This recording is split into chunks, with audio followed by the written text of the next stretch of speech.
আমার বাবা হঠাৎ করে অসুস্থ, সেটা হাসপাতালে নিয়ে গেছিলাম। তো ওখানে বললো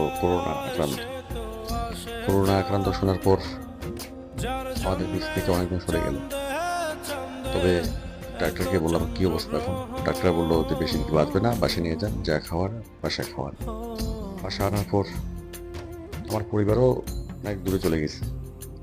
শুধু আমার মা, আমি, আমার বউ, আমার মেয়ে।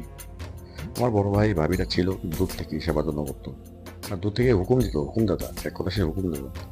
তবে বাবার সেবা যত্ন আমি করতাম। আমি যত রাত্রের পর আসি, ওর হাতে ওষুধ খাবে, তারপর ঘুমাবে, তারা ঘুমাবে না। দিন দিন বাবার পরিস্থিতি খারাপ হয়ে যায়। কেউ আত্মীয় স্বজন দূর থেকে বলতো, ফোনে কথা বললেও বলে ওতে করোনা ধরবে, ফোনেও কথা বলতো না। ওই সময়টাতে মানে আমরা এমন নির্যাতন হয়েছি বলতে, মানে বুঝতে পারবো না যে কিরকম নির্যাতন হয়েছি।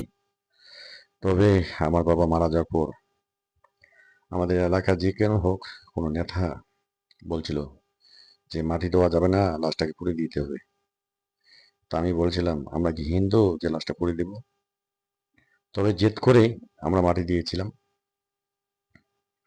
নাম বললাম না। এই হলো পরিস্থিতি আমার জীবনের। আজকে পরিস্থিতি খারাপ বলে পরিবারের লোকও দূরে ঠেলে দিচ্ছে।